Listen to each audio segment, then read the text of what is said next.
जो महाराष्ट्र में पॉलिटिकल हालचाल हो रहे हैं उसके बारे में आपका क्या कहना है? देखो, इसके बारे में बोलना जाएगा तो एक पावर एक काम करती है। अभी महाराष्ट्र में जो पावर है वो बीजेपी टोटल है और महायुति की सरकार है। महायुति की सरकार में एकनाथ शिंदे साहब है और अजीतदादा के विशेष ये साहब है उधर और देवेंद्र फडणवीस है। तीनों मिलकर काम कर रहे हैं। केंद्र में भी भाजपा है और वो हिसाब से करने जाएगा तो सब लोग वही सोच रहे हैं कि अभी इधर क्या है।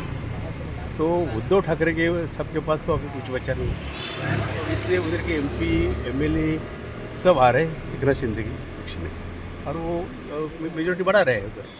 तो शायद उद्धव साहब को भी सोचना पड़ेगा इसके बारे में, तो वो सोचेंगे क्या करना है क्या नहीं करना है। जिस तरीके से हो रहा है वो सही है सर? नहीं, इसको सही और गलत बोल नहीं सकते। जो होता है वो सही होता है। जो जिधर बोलते हैं ना वो त्या सूर्याला सगळे नमस्कार करतात आहे ना, म्हण आहे ना आपल्याला, वो त्या सूर्याला सगळे नमस्कार करतात, तसं आहे ते। वो त्या सूर्याला सगळे नमस्कार करतात, प्रवाहावर राहायला सगळे तयार असतात, प्रवाहाच्या विरोधात जायचं काही सवाल येत नाही।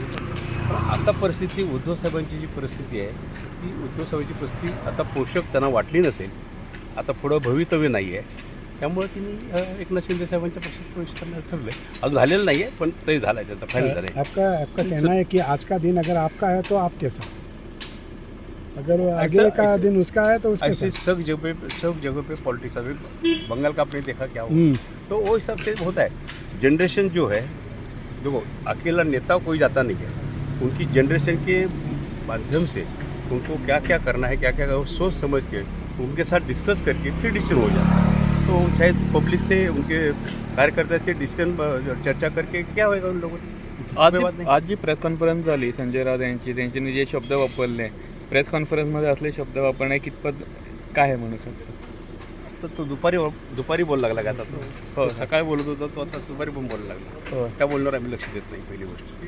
त्यामुळे ते संजय राऊत काय बोलतात काय नाही बोलतात, त्याला तारंबे नाही आहे, त्यांना बाउंड्री नाही, त्यांना लिमिटेशन नाही, त्यांना काही बोलतात ते, त्यामुळे त्याच्यावर आम्ही लक्ष देत नाही। सीएम बरोबर तुमची मैं गोवा आया था तो ऐसे ही फ़ोन किया, अपॉइंटमेंट लिया, बोला तो ये उनकी हमारी पुरानी रिलेशंस ये हमारे मिरज में सांगली डिस्ट्रिक्ट में ये पढ़े हैं, ये उधर उनका एजुकेशन प्रॉब्लम। तो मैं भी आता तो देखेगा, मैं भी लास्ट टाइम में मेरे चुनाव के लिए भी आए थे प्रचार के लिए, तो मैं बोला मिल के जाऊँ थोड़ा चाय पी के चल। ओके, दोस्ती होती है ना।